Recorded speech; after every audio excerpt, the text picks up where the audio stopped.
qui cause beaucoup trop le bas de chiffre. Aussi, la Commission économique peut faire une conférence de presse la semaine prochaine pour aller en détail dans le chiffre donc, du ministre des Finances.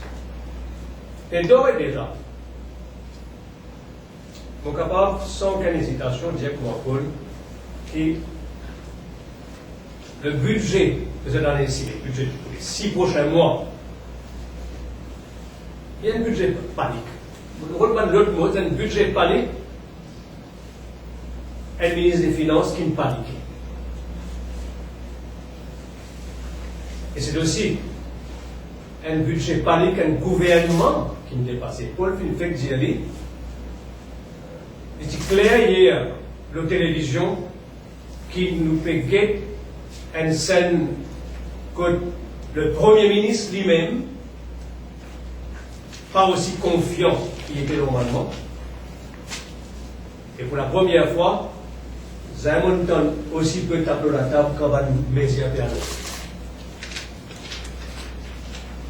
Et il n'est pas nécessaire qu'il nous arrive dans une situation que l'île Maurice maintenant pour bien faire les frais un gouvernement qui me cassait la tête dans le sable pendant des années cruciales.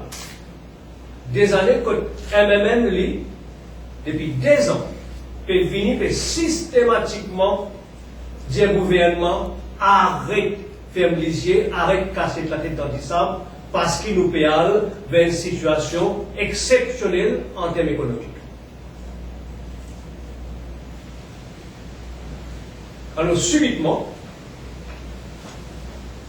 le ministre des Finances qui, depuis ça 2 ans là, continue de dire qu'il peut avoir un problème, en 24 heures, fait ce qui m'appelle en anglais un shameless U-turn, il sortit un langage pour racier du monde, un langage de bumper crop, un langage de early harvest, un langage de economic resilience, pour ensuite dire nous dans classe 4 au niveau économique.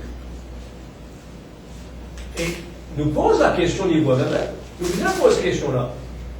Nous avons écouté le ministre des Finances qui était, quand il y a la classe N, classe D, classe 3. Quand il était, quand nous, dans l'opposition, nous pouvons systématiquement rappeler le gouvernement et surtout rappeler la population qui nous disait prépare-nous pour un avenir qui est difficile. Et dans un proverbe dit gouverner, c'est prévoir. Et l'échec du gouvernement, là, retentissant. Nous avons un gouvernement qui finit à ce point, manque de prévoyance. Nous ne savons pas l'image, ça, des ans-là. Pour rappeler l'an dernier, nous venons dire, gouvernement, comme un père de famille qui trouve un tsunami pécosté à l'horizon, au lieu de dire aux enfants sauvés quittent la place, dire aux enfants continuez de jouer. Donc un langage qui, par du tout, prépare nous à faire face à la crise.